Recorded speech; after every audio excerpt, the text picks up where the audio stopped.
Permutation and combination. ठीक है, हिंदी में क्या कहते हैं, क्रमचय और संचय। क्रमचय और संचय को मैं आपके सामने एक्सप्लेन करूं इससे पहले एक बात जरूर जान लीजिएगा और हमसे आप डिस्कशन में भी रहिएगा, जिसे आप कहते हैं मेथड ऑफ काउंटिंग। ठीक है, मेथड ऑफ काउंटिंग, इस पार्ट को, इस टॉपिक को पढ़ें। इसके लिए थोड़ा सा हमें गणना के कुछ नियमों को जानना जरूरी है। गणना को हम लोग करते हैं, अक्सर हम लोग जोड़ते घटाते हैं चीज़ों को, लेकिन कुछ काउंटिंग ऐसी होती है जो कि आपको थोड़ा डिफरेंट वे में नज़र आती है। जैसे आपको अगर मान लो हम कह दें, जैसे आप बहुत सारी ऐसी चीज़ें होती है, आप सोचते भी होंगे मन में कैसे यार कैलकुलेट होता है। कभी आपने अपनी गाड़ी का नंबर प्लेट देखा और आपने नहीं सोचा कि यार ये नंबर प्लेट जो मेरा है किसी और का कुछ है, सीरियल बदल रहे हैं, ईयर बाई ईयर चीज़ें पैटर्न बदलती जा रही हैं। क्या ऐसा नहीं होगा कभी कि नंबर ही नहीं रहेंगे और गाड़ियों का नंबर प्लेट, गाड़ियाँ मतलब हमारे पास लगातार आ रही हैं डिफरेंट डिफरेंट, सबके नंबर प्लेट अलग अलग हैं। क्या ऐसी स्थिति है कि नंबर प्लेट को कैसे डिजाइन किया जा रहा है, इसके नंबर को कैसे डेवलप किया जा रहा है, ये मन में आता होगा ना हमारे दिमाग में। जैसे कभी हम लोग किसी यात्रा को करते हैं और जाने के अपने पास कुछ तरीके होते हैं। सपोज करो आपके यहाँ प्रश्न भी पूछा जाता है कि अगर मान लो हम कहीं पर किसी एक डिपो से, डिपो मतलब शहर से दूसरे शहर की यात्रा करें, सुबह दोपहर शाम और रात की 4 बसें अवेलेबल हैं जाने की। हम वहाँ चले तो गए और जाने के लिए हमने एक ही बस का चयन किया, लेकिन हमको पता है कि हम चारों में से किसी एक का चयन कर सकते थे। लौटने लगे तो हमने सोच के रखा था जिससे गए खराब बस उससे लौटेंगे नहीं। तो आने के हमारे पास कितने तरीके थे, जाने के हमारे पास कितने तरीके थे, कम्बिनेशन कैसे बना। किसी स्कूल में कुछ बच्चे थे, उसमें लड़के और लड़कियों का एक पेयर लेके कोई परफॉर्मेंस दिखानी थी, तो उसमें लड़के और लड़कियों की सिलेक्शन कैसे हम डिसाइड कर सकते हैं, कैसे प्लान कर सकते हैं। इन सब बातों को काउंटिंग के अंतर्गत रखा जाता है। जैसे आपके मन में आता होगा, अब आप देखिए कुछ काउंटिंग आप दिमाग में जरूर सेट करिएगा और वहीं से एक नया शब्द हम इसमें इन्वेंट करेंगे और मुझे भरोसा है एक ऐसा वर्ड इस परमुटेशन और कम्बिनेशन और प्रोबेबिलिटी के साथ अप्लाइड होता है जो बिना उसके इस टॉपिक की सोच ही नहीं हो सकती है। क्या आप लिख सकते हैं उस वर्ड को? और उस वर्ड को हम काउंटिंग में ये भी देखिए आपके सामने प्रेजेंट कर देंगे। एक शब्द है, मैं शब्द के ऊपर यहाँ पर मिस्ट्री लगा देता हूँ, मतलब ये एक आपके लिए चैलेंज है कि आप उस शब्द को बताइए। एक ऐसा शब्द, एक ऐसा प्रोसेस, हाँ, जिसके बिना ना तो परम्यूटेशन कम्बिनेशन पॉसिबल है, ना तो मेथड ऑफ काउंटिंग, ना तो जो है प्रोबेबिलिटी, जो मुख्य पार्ट है आपके पाठ्यक्रम में मैथमेटिक्स में, प्रोबेबिलिटी हुआ, परम्यूटेशन कम्बिनेशन, वो बिना उसके पॉसिबल ही नहीं है। रियली अगर देखा जाए, सोचा जाए, तो हम लोग पहले प्रोबेबिलिटी पढ़ते हैं। देखिए सीक्वेंस मैथ का कैसे बिगाड़ा जाता है, लोग कैसे बिगाड़ देते हैं, और इस बात से आप मुझे सहमति दीजिएगा। मुझे भरोसा है कि आप सब लोग जानते हैं इस बात को जानते नहीं, फिर बाद में सुनेंगे तो समझ में भी आएगी चीज़ें। हम लोग को अक्सर कहा जाता है प्रोबेबिलिटी पढ़ लें, प्रोबेबिलिटी के प्रश्न परीक्षा में आ रहे हैं, लेकिन बताओ क्या प्रोबेबिलिटी बिना परम्यूटेशन कम्बिनेशन के हो सकती है? नहीं हो सकती है, संभव ही नहीं है। और फिर एक शब्द जो मैंने यहाँ पर लिखा है, बिना उसके प्रोबेबिलिटी परम्यूटेशन कम्बिनेशन भी नहीं हो सकता है, और वह शब्द आएगा मेथड ऑफ काउंटिंग से। और मेथड ऑफ काउंटिंग क्या है, जैसे मैं आपको बताऊं, मान लो एक सेमिनार है, एक कॉन्फ्रेंस हॉल है, एक सेमिनार होने जा रहा है और उस सेमिनार में बैठाने के लिए कुल 100 चेयर्स लगी हैं, 100 चेयर्स लगी हैं, 100 कुर्सियां लगी हैं। आप उसमें से ऐसा किसी का नाम नहीं लगाया गया है चेयर्स पे, जो जैसे जाता है उसी हिसाब से चेयर पर अपनी पोजीशन पाता है। मान लो आप पहुंचे, अभी कॉन्फ्रेंस हॉल पूरा खाली पड़ा है, तो आपके पास सेलेक्ट करने के लिए कुर्सियों पर बैठने के कितने तरीके हो सकते हैं, कंफर्म करिए। मेरे पास 100 की 100 कुर्सियां ऑप्शन में हैं, मैं किसी एक कुर्सी पर बैठ सकता हूं अगर मैं पहला पर्सन हूं। अब दूसरा आएगा, क्योंकि एक कुर्सी तो मेरे द्वारा ऑक्युपाइड हो चुकी है, अब दूसरा आएगा तो कहेगा कि अब जो है हमारे पास केवल बैठने के लिए 99 कुर्सियां हैं, ठीक है, उसके पास 99 ऑप्शन है। तीसरा आएगा तो कहेगा यार 2 कुर्सियां ऑक्युपाइड हो चुकी हैं, मेरे पास 98 ऑप्शन है। चौथा आएगा, उसके पास 97 ऑप्शन आएगा। ऐसे कुर्सियां ऑक्युपाइड होती जाएंगी। अंतिम में एक पर्सन आएगा, उसके पास 2 चांस होंगे बैठने के, और एक पर्सन आएगा उसके पास केवल और केवल एक ऑप्शन होगा, और एक ही ऑप्शन उसके पास है, उसी पर वह बैठ सकता है, चाहे वह कुर्सी टूटी हो चाहे गंदी हो। एक ही ऑप्शन है, कोई विकल्प उसके पास नहीं है। यह जो व्यवस्था है काउंटिंग की, अगर आप नाम दे दें तो सब लोग क्लियर कर दें, इस व्यवस्था को मैं किस काउंटिंग प्रोसेस में रखूंगा, बताएं हमें आप सभी लोग, नाम दे दीजिए। मैं श्योर कर रहा हूं कि इसको आप लोग जान चुके होंगे। यह व्यवस्था है फैक्टोरियल की, जिसे हिंदी में कहते हैं क्रम गुणित। क्या कहते हैं? क्रम गुणित कहते हैं। क्रम गुणित की व्यवस्था है। क्रम गुणित आपने सुना होगा, फैक्टोरियल का कॉन्सेप्ट आपने जाना होगा। कैसे प्रेजेंट किया जाता है आप सबको पता है कि कोई एक धनात्मक संख्या ले लें, पॉजिटिव नंबर n, चाहे उसको ऐसे लिख कर दिखा दें, चाहे उसको ऐसे लिख कर दिखा दें, बात यही है क्रमगुणित की। अब यह क्रमगुणित मेथड ऑफ काउंटिंग का सबसे इंपॉर्टेंट फीचर होता है। आप बिना इसके कोई भी काउंटिंग का प्रोसीजर डन नहीं कर सकते हैं, सोच नहीं सकते हैं। बिना क्रमगुणित के, बिना फैक्टोरियल के आप परम्यूटेशन कॉम्बिनेशन नहीं पढ़ सकते हैं, और बिना परम्यूटेशन कॉम्बिनेशन के प्रोबेबिलिटी नहीं पढ़ सकते। यह सत्य है, समझ रहे हैं ना? इसको आप लोग जान लीजिए। अब ये जो व्यवस्था मैंने आप लोगों को लिख कर दिखाई, यह थोड़ा फैक्टोरियल का कॉन्सेप्ट है इस चैप्टर को, क्योंकि हम पढ़ा रहे हैं आपको, इसलिए जरूरी है जानना कि आप क्रमगुणित के कुछ बेसिक जो रूल्स हैं जो लगाए जाते हैं कैलकुलेशन में, वो थोड़ा सा बस आप 2 लाइन में मेरे द्वारा सीख लें, और अगर आता है तो रिवाइज कर लें, जान लें। मैंने कहा कोई भी एक पॉजिटिव इंटीजर है n, उसका जब फैक्टोरियल ऐसे प्रेजेंट करेंगे या तो आप उसको ऐसे प्रेजेंट करेंगे, इसका अर्थ क्या होगा, जैसे मैंने कुर्सियों पर आपको भी बैठाया, पहली बार n, दूसरी बार n में से 1 घटा दें, फिर एक और घटा दें, ठीक है, एक और घटा दें, एक ऐसे देखते जाइएगा, व्यवस्था बनती चली जाएगी। हाँ, एक और घटा दें, ऐसे ही घटाते चले जाएं, अंतिम में 3 गुणे 2 गुणे 1, यही बैठने की व्यवस्था है, यही क्रमगुणित है। आप किसी भी संख्या पॉजिटिव इंटीजर का जब क्रमगुणित करेंगे, जैसे 5 का फैक्टोरियल, तो 5 गुणे 4 गुणे 3 गुणे 2 गुणे 1 है। कोई भी संख्या अपने फैक्टोरियल के माध्यम से अपने से शुरू करेगी, अपने आप में एक एक जो है कम करती हुई आगे बढ़ती चली जाएगी, और इस प्रकार से अंतिम में कहाँ पहुंच जाएगी, 1 हो जाएगी। कौन कौशल कह रहा सारे चैप्टर्स पढ़ाएंगे? अरे मुझसे पूछो ना, भाई लोग से क्यों पूछ रहे हो? वैसे भाई लोग को सब पता है ना जी, भाई लोग को सब पता है। कंफर्म करिए, सबको पता है कि नहीं क्या हो रहा है, क्या पढ़ रहे हैं आप लोग को आइडिया होगा मेरे ख्याल से ना। अब ऐसे कोई भी नंबर आप ले लीजिए, ठीक है, कोई भी नंबर ले लीजिए, उसका फैक्टोरियल वहां से शुरू होता है, एक एक कम होता जाता है, और अंत में 1 पर जाकर रुक जाता है। कुछ बातें दिमाग में रख लीजिए। 0 का फैक्टोरियल भी 1 काउंट किया जाता है। अब प्रूफ नहीं करूंगा, भले कहोगे आप लोग। 1 का फैक्टोरियल भी 1 ही काउंट किया जाता है, इसके लिए भी कंफ्यूज होने की जरूरत नहीं है। कुछ बातें जरूर जान लीजिए, जैसे अगर 5 का फैक्टोरियल ऐसे लिखा हुआ है, तो मैं इसी 5 के फैक्टोरियल को लिख सकता हूं 5 गुणे 4 का फैक्टोरियल। बोलो सही है कि नहीं? यस सही है। फिर मैं इसी को लिख सकता था 5 गुणे 4 गुणे 3 का फैक्टोरियल। बोली सही है? यस सही है। अपनी जरूरत के हिसाब से इसको हम जब हमको लगेगा आपको जरूर यहाँ पर हम प्रेजेंट करके यूज कर लेंगे और एकदम श्योर कर देंगे। समझ रहे हैं? तो मुझे लग रहा है कि आपको यह कंफर्म हो गया होगा, क्लियर हो गया होगा। फैक्टोरियल में जनरल छोटी छोटी चीजें आपको समझ में जरूर आ गई होंगी। जैसे कभी मान लो मेरे को करना हो, ठीक है, 5 का फैक्टोरियल डिवाइड बाई, 5 को छोड़ ही दीजिए, आपको लगेगा 5 ही फैक्टोरियल चल रहा है। 8 का फैक्टोरियल डिवाइड बाई अगर 5 का फैक्टोरियल करना है तो मैं लिखूंगा 8 गुणे 7 गुणे 6 गुणे 5 का फैक्टोरियल रोक दीजिए, नीचे अपने पास 5 का फैक्टोरियल है, ये दोनों खत्म हो गए। 8 सते 56 हो गया, 56 गुणे 6 कर दिया, 6 छहा के 36 हुआ, 6 पंचे 30, 30 3 33 हुआ, 336 आया। इस हिसाब से हम काउंट करके लिख सकते हैं। अभी तो मेथड ऑफ काउंटिंग चल रहा है जी, अभी तो मेथड ऑफ काउंटिंग चल रहा था। उस मेथड ऑफ काउंटिंग में जैसे एक प्रश्न बड़ा और बनता है, आप मेथड ऑफ काउंटिंग पढ़ रहे हैं, मैंने आपसे कहा गाड़ियों की जो नंबर प्लेट होती है वो कैसे डिसाइड होती है? कोई बताएगा मुझे कैसे डिसाइड होती है? आप जैसे मैं इलाहाबाद में रहता हूँ, प्रयागराज में, तो यहाँ पर जो गाड़ी का नंबर प्लेट होता है UP70, ये 2 चीजें फिक्स होती हैं। उसके बाद 2 अल्फाबेट्स होते हैं, इंग्लिश के अल्फाबेट होते हैं। अल्फाबेट में रिपीटिशन भी होता है, नहीं भी रिपीटिशन होता है, मतलब कोई ऐसा रिस्ट्रिक्शन नहीं है, हालांकि आपको वहां रिस्ट्रिक्शन पूछा जाता है। 2 अल्फाबेट होते हैं। अल्फाबेट मान लो आपको पता है कि जैसे अगर इस समय जो चल रहा हो, पता नहीं क्या चल रहा है इस समय, ऐसे सपोज करो FL चल रहा हो, सपोज करिए कभी, क्योंकि मेरी गाड़ी का नंबर है FL से शुरू है। इसके बाद 4 डिजिट न्यूमेरिक आते हैं, 4 डिजिट न्यूमेरिक आते हैं। ये 2 चीजें फिक्स हैं, ये 2 चीजें फिक्स हैं। इसमें एक स्टेट कोड होता है शहर उत्तर प्रदेश का, और एक आपके शहर का कोड होता है डिस्ट्रिक्ट का। उसके बाद ये सीरियल नंबर होता है 2 अल्फाबेट, बाकी 4 डिजिट होते हैं।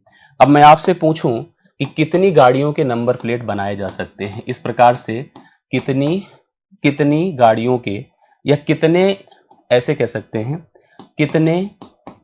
कितने अलग अलग, ठीक है, अलग अलग नंबर प्लेट बनाए जा सकते हैं, ठीक है, बनाए जा सकते हैं।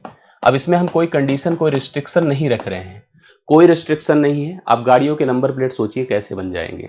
आपको पता है कि हमको इनसे कोई मतलब नहीं, ये तो फिक्स सभी के साथ हैं। दो चीजें हैं जहां पर अल्फाबेट रखना है, अल्फाबेट रखना है, नंबर रखना है, नंबर रखना है, नंबर रखना है, नंबर रखना है। इतने का उपयोग करके नंबर प्लेट डेवलप होगा। अब आप सबको पता है अंग्रेजी में 26 अल्फाबेट होते हैं। कितने होते हैं? 26। कोई रिस्ट्रिक्शन की तो बात नहीं है, तो हम यहां भी 26 रखेंगे, यहां भी 26 रख सकते हैं। मतलब कोई भी, जैसे मैंने कहा नहीं था, सेमिनार हॉल में पहुंचो तो आपके पास बैठने की अभी तक 100 कुर्सियां थी, 100 की सब कोई उठा सकते हैं ना, आप लोग उठा सकते हैं कि नहीं? अब जो है उसी प्रकार से अगर हम पहली जगह पर कोई अल्फाबेट पुट करेंगे, ए से लेकर जेड तक कोई भी लेटर्स पुट कर सकते हैं, मतलब 26 लेटर पुट कर सकते हैं। दूसरी जगह पर भी आप कितने लेटर पुट कर सकते हैं? 26 ही पुट कर सकते हैं। कोई रिस्ट्रिक्शन नहीं है, कोई रिपीटिशन को लेकर किसी ने रोकथाम नहीं लगाई है। अब आते हैं नंबर पर। 4 डिजिट का नंबर रखना है।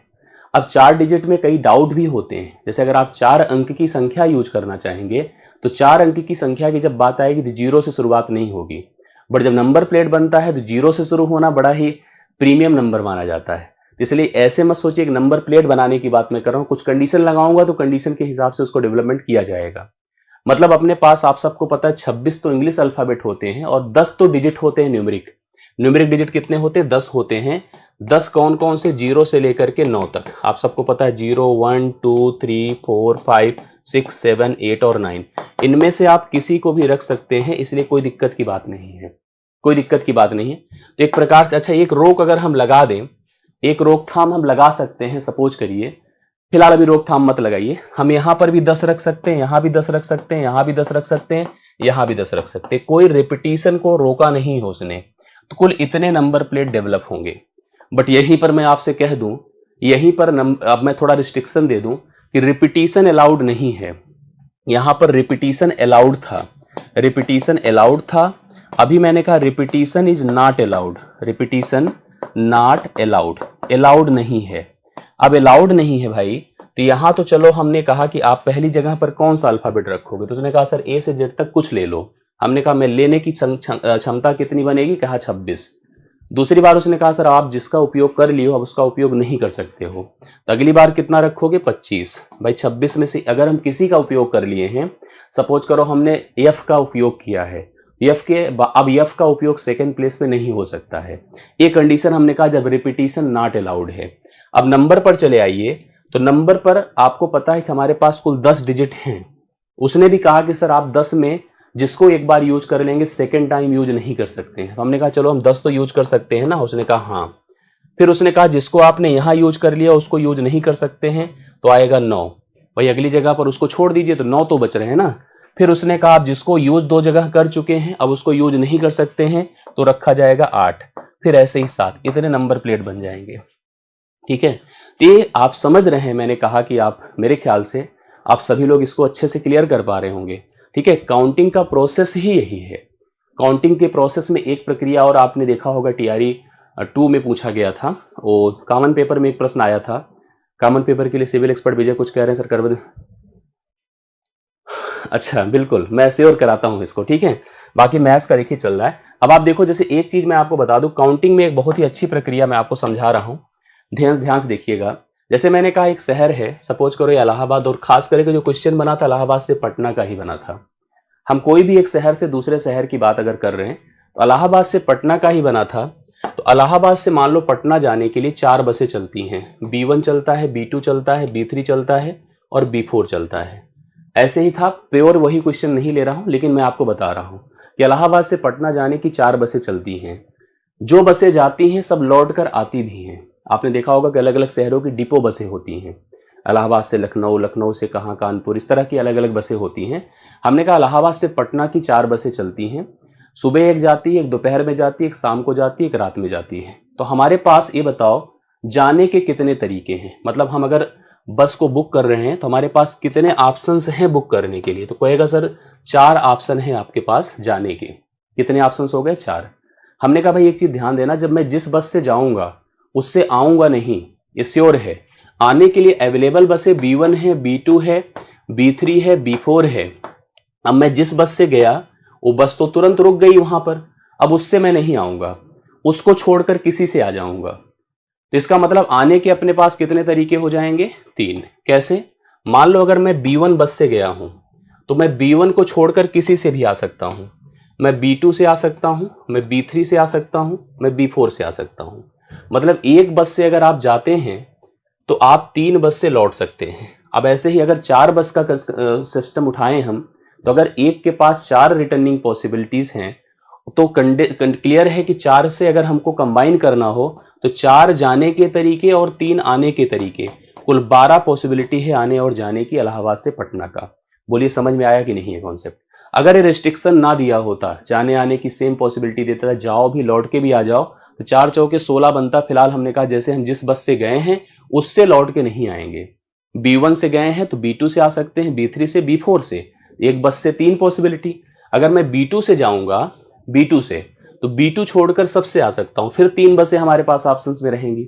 ऐसे अगर मैं B3 से जाऊंगा तो फिर मेरे पास 3 बसें ऑप्शन में रहेगी, B3 से छोड़कर मैं किसी से आ सकता हूं।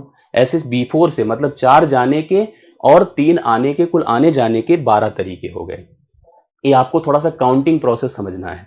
अब इस काउंटिंग प्रोसेस का उपयोग आपको कहां करना है, उसको अगर हमसे 5-10 मिनट आप सुन लेंगे तो मुझे पूरा भरोसा है कि मैं आपको एकदम संतुष्ट कर दूंगा इस टॉपिक को लेकर के। परमुटेशन एंड कॉम्बिनेशन, ठीक है। मैंने जैसे आपसे बताया कि एक बड़ा सीक्वेंस होता है। मैं आपको श्योर एक बात कह रहा हूं कि अगर कभी भी मैथ पढ़िए, अभी तो आप रैंडम पढ़ रहे हैं, कभी भी मैथ पढ़िए ना, तो मैथ हमेशा एक स्ट्रक्चर से पढ़िए, उड़ी उड़ाई चीजें मत पढ़िए। कुछ इसको पढ़ लिया, कुछ उसको पढ़ लिया, कुछ उसको पढ़ लिया। ये उनके लिए होता है जिन्होंने प्रॉपर पढ़ा है एक बार, वो रिवीजन पर्पज से तो पढ़ सकते हैं, लेकिन अगर फॉर्मेट से मैथ पढ़ना है, सीखना है, और पढ़ाने के लिए पढ़ना है या कभी सिखाने के लिए पढ़ना है या यूज करने के लिए पढ़ना है, तो हमेशा एकदम फैक्ट टू फैक्ट और स्ट्रैटेजी से पढ़ना चाहिए, सीक्वेंस से पढ़ना चाहिए। सेम यही देखिए, जैसे मैं परमुटेशन कॉम्बिनेशन पढ़ा रहा हूं तो मैं श्योर कर रहा हूं, पहले अगर मैं बैच में पढ़ाता तो मैं पहले मेथड ऑफ काउंटिंग बताता, गणना करने के जितने नियम हो सकते पहले समझाता, इसके बाद फिर परमुटेशन कॉम्बिनेशन पे ले जाता, फिर हम प्रोबेबिलिटी पर जाते। यह एक पैटर्न होता है और इसी को फॉलो करना चाहिए कभी भी। जैसे अगर आपको एडवांस पढ़ना है मैथ्स में तो आप पहले ज्योमेट्री पढ़ो, पहले मेंसुरेशन मत पढ़िए कभी भी, पहले ज्योमेट्री पढ़िए। पहले आप जिस आकृति के मेजरमेंट को करने जा रहे हैं, जिस आकृति से एरिया, पेरीमीटर, वॉल्यूम निकालने जा रहे हैं, उस आकृति को बनाने का तरीका हमें केवल ज्योमेट्री बता सकता है। आप कोऑर्डिनेट पहले मत पढ़िए, पहले ज्योमेट्री पढ़िए। ऐसे ही हर चीज का अपना एक सिस्टम होता है, लॉजिक होता है। जब तक पुरानी चीजें नहीं समझ में आती तो कनेक्टिविटी अगर आपने पढ़ भी लिया तो आधी बातें तो उड़ी हैं। ऐसे ये भी है।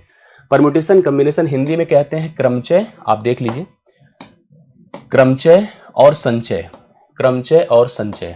ध्यान से इन बातों को थोड़ा समझ लेंगे ना तो एकदम क्लियर हो जाएगा। अभी थोड़ी देर बाद आप प्रश्न कर लेंगे और 10 ही प्रश्न कराऊंगा एकदम बीपीएससी रिलेटेड, ज्यादा नहीं इधर उधर करूंगा, ठीक है।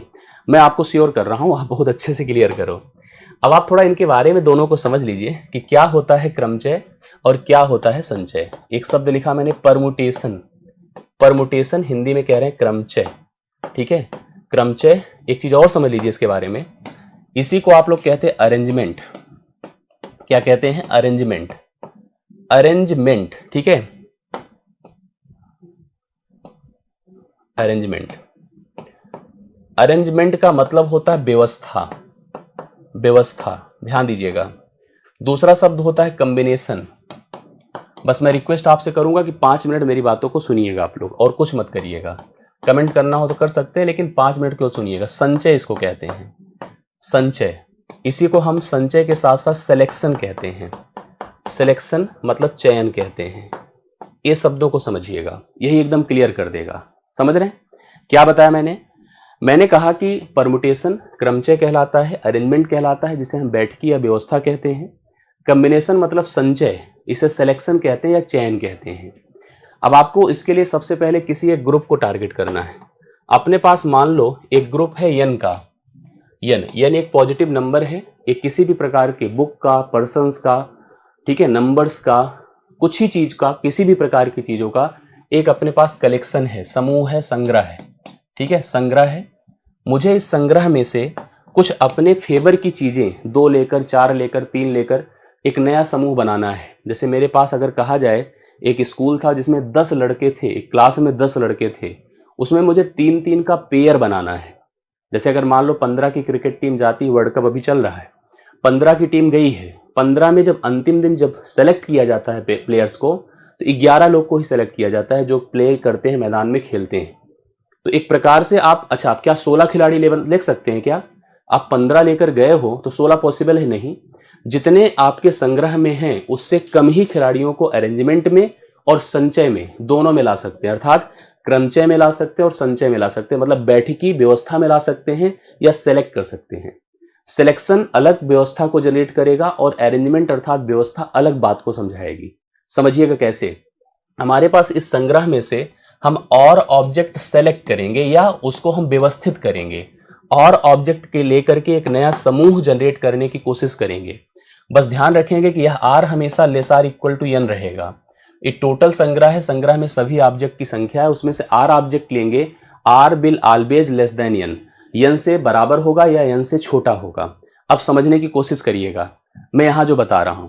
पहली चीज तो इसको जैसे प्रेजेंट किया जाएगा दोनों को कुछ ऐसे, एक सूत्र होता है उसके माध्यम से इसको आप एन पी आर सेलेक्ट करते हैं, शो करते हैं, या हम इसको ऐसे दिखाते हैं पी एन आर शो करते हैं।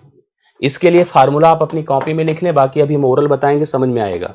N p r is equal to n factorial divide by n minus r factorial, ये इसका फार्मूला होता है। अभी कहोगे सर फार्मूले पे आ गए लेकिन हमको मतलब नहीं समझ में आया। मैं एकदम श्योर हूं कि आपको नहीं आया होगा, जो लोग पहले से जानते होंगे उनको जरूर क्लियर होगा।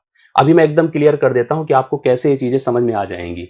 इसका फार्मूला देख लीजिए, एन सी आर से डिनोट किया जाता है, या इसको हम सी एन आर से डिनोट करते हैं। फार्मूला होता है n factorial r factorial n minus r factorial. ये फार्मूला होता है सिलेक्शन का अर्थात संचय का। अब सोचो संचय क्या है और क्रमचय क्या है, दोनों थोड़ा सा समझिएगा। जैसे मान लीजिए मेरे पास 3 बुक हैं, ध्यान से देखिएगा, 3 किताबें हैं, ठीक है। मैंने आपसे कहा है कि 2 किताब लेना है, 3 ये टोटल आपके पास बुक हैं, ये टोटल बुक हैं। मैंने कहा 2 बुक लेना है, 2 बुक लेना है। लेना है मतलब 2 प्रकार से, कैसे? एक तो हमें इसकी व्यवस्था करनी है, व्यवस्था करनी है मतलब परमुटेशन परफॉर्म करना है, परमुटेशन परफॉर्म करना है। और दूसरा मुझे सिलेक्शन अर्थात संचय करना है, चयन करना है, संचय करना है या चयन करना है या कॉम्बिनेशन परफॉर्म करना है, ठीक है। दोनों आप लोग समझिएगा, दोनों आप लोग समझिएगा। जैसे मैं आपसे कह दूं कि 3 किताबें थी, एक बुक 1 थी, एक बुक 2 थी, एक बुक 3 थी। ये 3 किताबें थी, 2-2 को उठाकर हमें सेल्फ में रखना है, व्यवस्थित या सेलेक्ट करना है। तो दोनों को कैसे डिफाइन करेंगे, यही अगर सीख लिया तो क्लियर हो गया। जैसे हम सबसे पहले कह दें सिलेक्शन और परमुटेशन को थोड़ा अलग अलग समझिएगा। मैंने कहा चलो 2 किताबें सेलेक्ट करिए, B1 ले लो, B2 ले लो, B1 ले लीजिए, B2 ले लीजिए। एक व्यवस्था हो गई किताबों की, 2 किताबों की B1 और B2 की एक व्यवस्था हो गई रखने की, ठीक है। किसी ने कहा सर इसको तो ऐसे पेयर बना के हमने रख दिया, क्या मैं ऐसे भी रख सकता हूं? कैसे बताइए? वो कहेगा मैं B2 को इधर कर दूं, B1 को इधर कर दूं। हमने कहा बिल्कुल रख सकते हैं, और 2 प्रकार की व्यवस्था बन गई कि नहीं। जैसे मैं यहां खड़ा हूं, मेरी बात समझिएगा, मैं यहां खड़ा हूं, आप मेरे बगल खड़े हो, एक व्यवस्था है हम लोग के खड़े होने की। बट मैं उधर चला जाऊं, मैं उधर चला जाऊं, आप इधर चले आओ, हम ही 2 लोग थे लेकिन यह दूसरी व्यवस्था हो गई हम लोग के खड़े होने की, ठीक है। इसी प्रकार से B1 का B2 के साथ हो गया, तो B2 का B3 के साथ भी एक होगा, एक व्यवस्था। तो B3 का B1 के साथ भी होगा, एक B3 का B2 के साथ भी होगा एक व्यवस्था। अब ऐसे अगर हम B1 को B3 के साथ सेट कर दें तो B3 का B1 के साथ भी एक व्यवस्था हमारे सेट हो जाएगी। जैसे आप ऐसे समझिए, ये B1 था, ये B2 थी, ये B3 था। B1 का B2 से एक सिलेक्शन, एक व्यवस्था हुई साथ में ग्रुप होने की, तो B2 का B1 से भी हो गया, ठीक है। B1 का B3 से हुआ तो B3 का B1 से भी हुआ, B2 का B3 से हुआ तो B3 का B2 से भी हुआ। मतलब कुल यहां पर व्यवस्था इनको बैठाने की, अरेंज करने की कुल 6 हैं। कितनी है बताइए? 6 हैं। अगर हम लोग 3 में से 2 किताबों को लेकर उनको रखने, व्यवस्थित करने की बात सोच रहे थे तो अपने पास कुल 6 तरीके थे। कितने तरीके थे? 6। बट सिलेक्शन की बात करिए, जैसे हमें 2 लोगों को आपने किसी काम के लिए सेलेक्ट कर लिया, मेरे पास बगल में कोई खड़ा नहीं है, आप में से कोई खड़ा हो जाए, हम 2 लोग अगर खड़े हो गए तो हमको आपको सेलेक्ट कर लिया, तो मुझे पहले बैठा दो या उनको पहले बैठा दो, कोई फर्क नहीं पड़ता। सिलेक्शन में हम 2 लोग सेलेक्ट हो चुके हैं। यही चीज आएगा इधर। अगर आपने B1 और B2 को एक साथ सेट कर दिया और किसी ने कहा कि यह एक सिलेक्शन व्यवस्था है और किसी ने कहा कि यह भी एक सिलेक्शन व्यवस्था है, तो हम कहेंगे गलत बात बोल रहे हो। ठीक है, इसमें अगर B1 B2 सेलेक्ट हो चुके हैं तो B2 B1 को दिखाने की और नया बताने की कोई जरूरत नहीं है। अब अगर हमने B2 और B3 को सेलेक्ट कर दिया और किसी ने कहा कि B3 और B2 भी एक व्यवस्था है, तो हम कहेंगे भाई तुम गलत बात कर रहे हो। अगर मैंने B1 और B3 को सेलेक्ट कर दिया तो किसी ने कहा B3 और B1 ले लो, तो हमने कहा तुम गलत बोल रहे हो। तो अगर सिलेक्शन की बात करो तो 3 ही सिलेक्शन के ग्रुप बनते हैं, और अगर अरेंजमेंट की बात करो तो 6 अरेंजमेंट के ग्रुप बनते हैं। यही फर्क होता है दोनों में। अब आप इसी को ऐसे समझ लीजिए, जैसे हम फार्मूला जो अभी फॉलो करने की बात किए थे आपको, फार्मूला देखिए यहां पर क्या था परमुटेशन में था NPR बराबर n factorial n minus r factorial. ठीक है, अगर हमने लिखा 3p2, इसका मतलब 3 फैक्टोरियल डिवाइड बाई 2 फैक्टोरियल, इसका मतलब 3 गुणे 2 फैक्टोरियल लिख सकते हैं। और यहां पर ध्यान से देखिएगा, जैसे हमने क्या लिखा, ये आप फार्मूला पढ़ ही रहे हैं, n माइनस आर, मतलब आप इसको घटाइए तो यहां पर हमने इसको क्या लिखना चाहिए बताइए। ये देखिए, हमको लिखना चाहिए n माइनस आर ना, तो 3 फैक्टोरियल, 3 में से 2 निकलेगा, 1 फैक्टोरियल होगा। अब आपको पता है 1 फैक्टोरियल का मान 1 ही होता है, 3 गुणे 2 गुणे 1 कर दीजिए तो टोटल बैठाने की, अरेंज करने की व्यवस्था 6 हो गई। कितनी हो गई? 6 हो गई।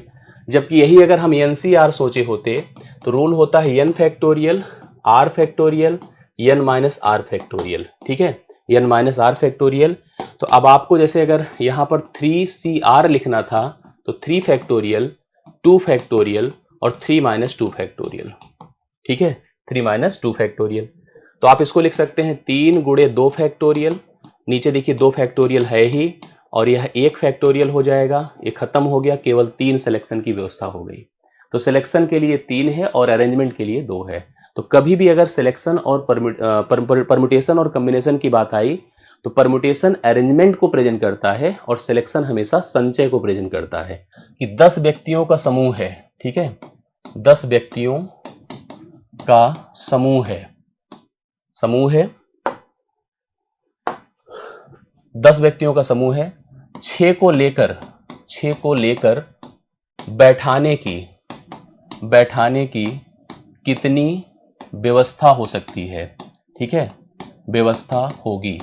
अगर हम 10 में से 6 लेकर के हम बैठाने की व्यवस्था कर रहे हैं तो 10p6 लिखेंगे, मतलब 10 फैक्टोरियल डिवाइड बाई 10 में से 6 घट जाएगा फैक्टोरियल, अर्थात 10 गुणे, अगर हम इसको सोचे तो नीचे क्या हो जाएगा बताइए, नीचे हो जाएगा 10 फैक्टोरियल डिवाइड बाई 4 फैक्टोरियल, मतलब 10 गुणे 9 गुणे 8 गुणे 7 गुणे 6 गुणे 5 गुणे 4 फैक्टोरियल, नीचे कितना है 4 फैक्टोरियल।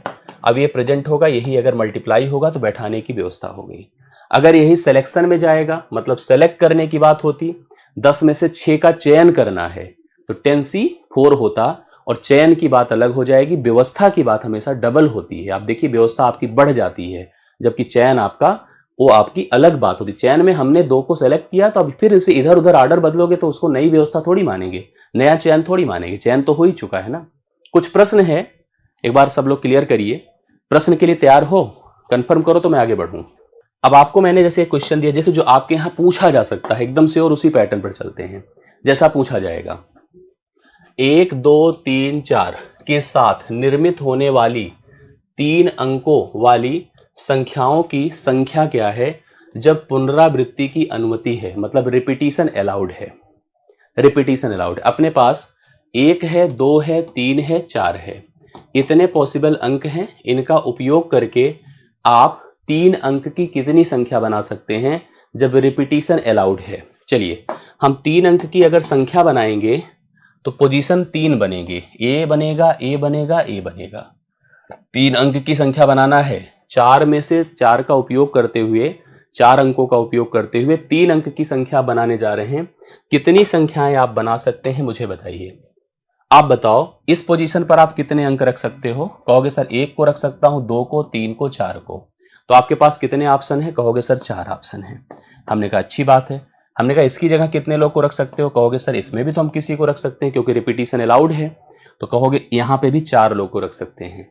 फिर हमने कहा अब इनकी जगह पर, तो कहेंगे सर इसमें भी हम 4 ही लोग को रख सकते हैं क्योंकि रिपीटिशन अलाउड है। 4 चौके 16 चौके 64। टोटल कितने अरेंजमेंट होंगे नंबर्स को व्यवस्थित करने के लिए, 3 अंकों को प्रेजेंट करने के लिए, वो आपका क्या हो जाएगा, 64 हो जाएगा। आप सी ऑप्शन इस प्रश्न के लिए नोट कर सकते हैं, 64। आई बातें समझ में? तो पहला प्रश्न है 64। इस प्रश्न के लिए राइट सोल्यूशन हम लोग लगा सकते हैं option number A, option number C, sorry option number C. जिसका जिसका है, सोमू का सही है, सुजाता का वेरी गुड, प्रियंका जी देख लीजिए सही के लिए 24 नहीं होगा 64 होगा। कमलेश का, जिसका जिसका 64 एकदम परफेक्ट है। ऐसे प्रश्न आपको देखने को मिलेंगे। इसको देखिएगा, दूसरा नंबर ध्यान देखिए, 10-15 मिनट में हो जाएगा, बस ध्यान से पढ़िएगा, आपको ये भी क्लियर हो जाएगा। कहाँ पे बहुत लोगों के मन में डाउट रहता है हमेशा, आप बताने हमें कि कब परम्यूटेशन का रूल लगाएं, कब कॉम्बिनेशन का रूल लगाएं। अभी क्लियर हो जाएगा। अपने पास 5 है, 6 है, 7 है, 8 है, 9 है। अंकों से एक 3 अंक की संख्या बनानी है, लेकिन संख्या कैसी हो, ऑड, विषम संख्या बनानी है, ऑड नंबर। ऑड नंबर कैसी संख्या होती है बताइए? ऑड नंबर ऐसी संख्या होती है जिसके एंड में 3 1 हो, जिसके एंड में क्या हो, जो 2 से नहीं कटती हो, अंत में 1 हो, 3 हो, 5 हो, 7 हो, 9 हो, तो वही संख्या आपकी ऑड नंबर होती है। कितनी संख्या 3 अंक की बनाई जा सकती है? यदि अंक दोहराने की अनुमति है, रिपीटिशन अलाउड है। आप रिपीटिशन अलाउड देख रहे हैं यहाँ पर। चलिए बताइए, आपके पास नंबर कौन है? 5 है, 6 है, 7 है, 8 है, 9 है। एक बात कंफर्म कर लीजिए पहले कि आप अंतिम अंक, क्योंकि हमें 3 अंक की संख्या बनानी है, n1 है, n2, मतलब ये नंबर से पोजीशन रखिए सीधा सीधा, पोजीशन 1, पोजीशन 2, पोजीशन 3। आपको श्योर है कि कोई संख्या ऑड तभी होगी जब उसके अंतिम डिजिट में कोई एक विषम अंक हो, और विषम अंक यहाँ पर 9 है, 7 है, 5 है। तो कुल कितने विषम अंक हो सकते हैं? 3। कुल कितने विषम अंक हो सकते हैं? 3। समझ रहे हैं? यस। मैंने कहा इसकी जगह कितने रख सकते हैं? 3। करेक्ट है। बाकी इसकी जगह हम किसी को भी रख सकते हैं, इसकी जगह भी किसी को रख सकते हैं। अब इसकी जगह आप टोटल 5 लोगों को रख सकते हैं, इसकी जगह भी और इसकी जगह भी। कोई रिपीटिशन को तो इसने रिस्ट्रिक्ट किया नहीं है, तो क्यों जाए इधर उधर में। हम सीधा सीधा बोल सकते हैं 5 × 5 = 25 × 75। टोटल कितनी पॉसिबिलिटी अंकों की बनेगी, संख्याओं की बताएं? 75। राइट सोल्यूशन यहां पर सी ऑप्शन है, 75 आप नोट कर लीजिए। 75 सी, जिसका जिसका है एकदम क्लियर है, सोमू का, दीपक का, कमलेश का, समझ में आ रहा है ना? तो 75 इस प्रश्न के लिए राइट सोल्यूशन। और अच्छा लग रहा हो तो वीडियो को लाइक करते चलिएगा, ठीक है।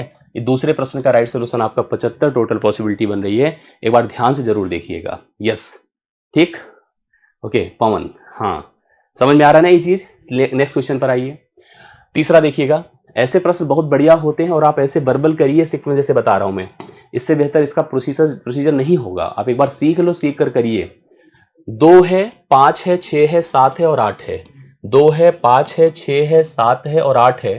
ऐसे ही प्रश्न आपके यहाँ बनेंगे, ये श्योर मैं कर रहा हूं, ठीक है। जो प्रश्न पैटर्न आपका है आपके एग्जाम का, वैसा ही मैं आपको लेकर दे रहा हूं, एकदम सेम मानिएगा। के साथ 4 अंकों वाली कितनी संख्याएं बनाई जा सकती हैं? 4 अंक की कितनी, मैं फार्मूले से भी मैं बता दे रहा हूं इस बार, और ऐसे भी बता दे रहा हूं। 4 अंक की कितनी संख्याएं बनाई जा सकती हैं? अंकों को दोहराए जाने की लेकिन अनुमति नहीं है, रिस्ट्रिक्शन नहीं है। It is not allowed to repeat any digit. हमें 4 अंक की संख्या बनानी है, 4 अंक की संख्या बनानी है। ध्यान से मेरी बात समझिएगा, मैं जो बता रहा हूं आपको यहां पर यूज करने, जैसे हम पे 4 पोजीशन होंगे, P1 होगा, P2 होगा, P3 होगा, P4 होगा, ठीक है। 4 जगह पर हमें अंकों को रखना है। रिपीटिशन इसने कहा कि अलाउ नहीं, हम अनुमति नहीं दे रहे हैं कि आप किसी एक डिजिट का एक उपयोग कर लिया तो फिर जो है आप उसका उपयोग करिए, नहीं कर सकते हैं। मैं आपको श्योर कर रहा हूं, देखिए कैसे बनेगा। अपने पास कुल कितने डिजिट हैं बोलो? 5 हैं।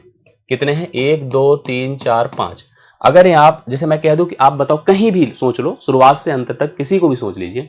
मैंने कहा यहां पर आप कितने अंकों को रख सकते हो? उसने कहा अगर मैं 5 में से किसी एक को रख लूं। हमने कहा चांसेस, उसने कहा सर मेरे पास 5 तरीके हैं इस पोजीशन को फिल करने के लिए। लेकिन आपने अगर यहां पर 5 तरीके से में किसी एक तरीके का उपयोग कर लिया तो अगली जगह पर उसका उपयोग नहीं कर सकते। मान लो इनमें से किसी एक नंबर को लाके रख लिया, 6 को रख लिया, 5 को, 2 को, 7 को, तो अगली बार उसका उपयोग नहीं कर सकते। तो आपके पास अगली बार रखने के कितने तरीके हैं? 4। मतलब 4 डिजिट का उपयोग करने की अथॉरिटी फिर से दे दी गई आपको। अब 2 अंक चले गए, 2 अंक चले गए, बचे कितने? 3। अभी जब 3 अंक चले गए तो बचे कितने? 2। 5 चौके 20 × 60 × 120। अपने पास कुल 120 अंक बनाने की अथॉरिटी यहां पर है। 120 अंक हम लोग यहां से जनरेट कर सकते हैं, बना सकते हैं। कंफर्म करते चलिएगा जिससे कोई दिक्कत किसी को ना रहे, श्योर करते चलिएगा, मैं आपको बता रहा हूं, ठीक है। 120 पवन का, हाँ मैं समझ रहा हूं, पवन 40 क्वेश्चन का बिल्कुल, ये समझ में आ गई बातें। चलिए आगे बढ़ेंगे। प्रयागराज से पटना जाने के, ऐसा प्रश्न पूछा गया है, प्रयागराज से पटना जाने के 5 मार्ग हैं। ये प्रयागराज है और ये पटना है, ठीक है। जाने के 4 मार्ग हैं, मतलब रास्ता वे कर देते हैं, W1, W2, W3 और W4। 4 रास्ते हैं प्रयागराज से पटना जाने के, करेक्ट। और पटना से कोलकाता जाने के कुल कितने हैं? जाने के, गलत, अच्छा 4 मार्ग हैं, ठीक है। नहीं, प्रयागराज से पटना जाने के कुल 5 मार्ग हैं। प्रयागराज से पटना जाने के कुल 5 मार्ग हैं, ये देखिए 5 मार्ग हैं।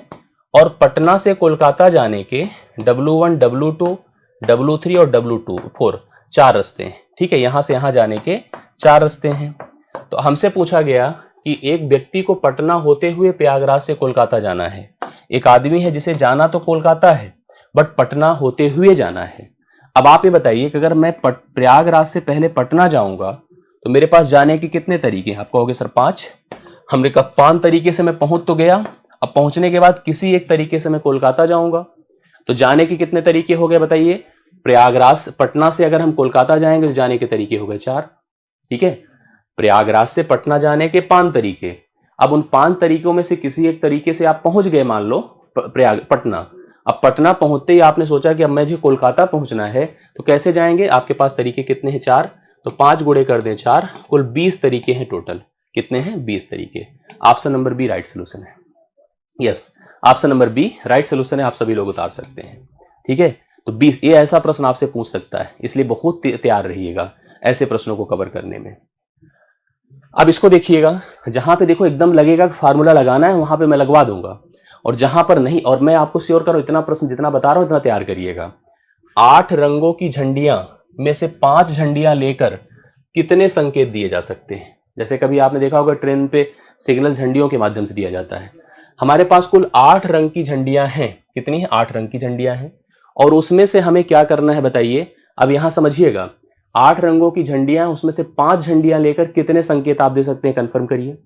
मतलब कितने संकेत देने का सेंस, आप 5 झंडियों का उपयोग आपको करना है, केवल 8 रंगों की झंडियां आपके पास अवेलेबल हैं, उसको हम व्यवस्थित करने का ही कॉन्सेप्ट पढ़ रहे हैं। तो मतलब यहां पर चीजें बनकर आई, आप 8p5 लगा सकते हैं, परमुटेशन लगाइए, देखिए फटाफट आ जाएगा। 8 फैक्टोरियल ना डिवाइड बाई 8 में से 5 निकलेगा, 5 फैक्टोरियल कितना बनेगा? 8 फैक्टोरियल डिवाइड बाई 3 फैक्टोरियल ना, 8 फैक्टोरियल डिवाइड बाई 3 फैक्टोरियल। तो लिखूंगा क्या? 8 गुणे 7 गुणे 6 गुणे 5 गुणे 4 गुणे 3 फैक्टोरियल। नीचे कितना है? 3 फैक्टोरियल। इससे खत्म हुआ।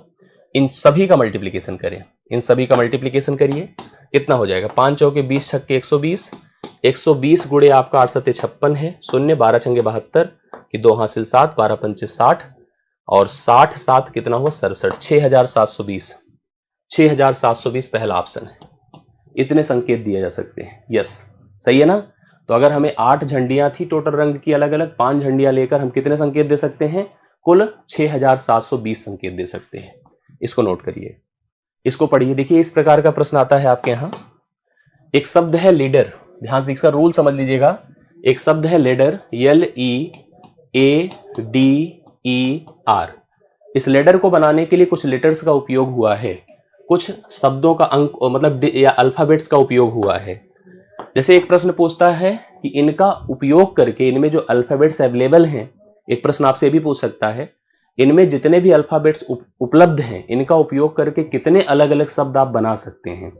तो कभी भी अगर आपको कोई एक ग्रुप दे दे, समूह दे दे लेटर्स का, डिजिट्स का, नंबर्स का, और आपसे पूछे कितने अंक बना सकते हैं, कितने शब्द बना सकते हैं, उसके लिए सीधा सीधा n फैक्टोरियल होता है।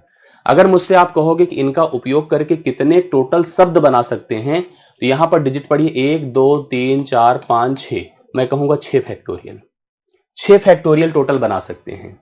सभी शब्द जो बना सकते हैं उसकी संख्या कितनी होगी? n फैक्टोरियल हमेशा होगी। जैसे आपको n का उपयोग, जैसे हम कह दें कि कोई समूह है, वो लेटर्स का है, वो नंबर्स का है, डिजिट का है, कितने अंक या कितने शब्द बन सकते हैं, n फैक्टोरियल बन सकते हैं। n फैक्टोरियल कर दीजिए, क्लियर हो गया। लेकिन इसमें प्रॉब्लम यह है कि यहां पर कुछ डिजिट्स, कुछ लेटर्स ऐसे हैं जो रिपीटेड हैं, उस रिपीटिशन को हमें डिवाइड करना होगा।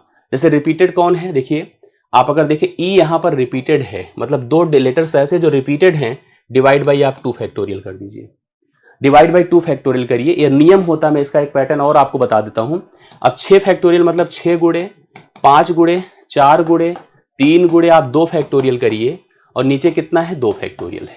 क्लियर है, 2 2 से चला गया, 4 3 12 पंचे 60, 60 गुणे 6 करें 360 आएगा। 360 यहां पर अलग देखिए कितने विविध प्रकार से व्यवस्थित किए सकते हैं, कुल 360 तरीके से व्यवस्थित किए सकते हैं। जैसे मैं आपसे कहूं कि शब्द एक है इलाहाबाद, ये देखिए ALLAHABAD, अगर इनके लेटर्स का उपयोग करके आपसे मैं कहूं कितने अलग अलग प्रकार के शब्द व्यवस्थित किए जा सकते हैं, तो इसका तरीका क्या होगा बताइए। पहले तो आप काउंट करो कितने हैं, 1 2 3 4 5 6 7 8 9, लिखो 9 फैक्टोरियल, 9 फैक्टोरियल। अब आप देखो कौन कौन रिपीट हो रहा है। हाँ, ए का उपयोग 1 बार 2 बार 3 बार 4 बार, लिखो 4 फैक्टोरियल। गुणे यल का उपयोग भी 2 बार है, लिखे 2 फैक्टोरियल। यच का उपयोग 1 ही बार है, बी का उपयोग 1 ही बार है, डी का उपयोग चाहे लिखना चाहो लिख लो, 1 फैक्टोरियल गुणे 1 फैक्टोरियल गुणे 1 फैक्टोरियल, क्योंकि ए देखिए 4 बार रिपीटेड है, मैंने लिखा 4 फैक्टोरियल। यल देखिए 2 बार रिपीटेड है, मैंने लिखा 2 फैक्टोरियल। एच 1 ही बार है, बी 1 ही बार है, डी 1 ही बार है। तो टोटल हो गया यहां पर, अगर हम सॉल्व कर लें इसको, तो 9 गुणे 8 गुणे 7 गुणे 6 गुणे 5 गुणे 4 का फैक्टोरियल, नीचे 4 फैक्टोरियल है, गुणे आप 2 फैक्टोरियल को 2 गुणे 1 कर दें, या इससे खत्म होगा, इसके प्रोडक्ट को 2 से भाग कर दें, आंसर आ जाएगा। ठीक है, ये पूछा जाता है आप लोगों से, इसको जरूर आप लोग तैयार कर लीजिएगा। इस टाइप का प्रश्न आपके दिमाग में होना चाहिए, आपको समझ में आना चाहिए। जैसे देखिए प्रश्न है, एडजस्ट है, क्या लिखा है, एडजस्ट, ADJUST,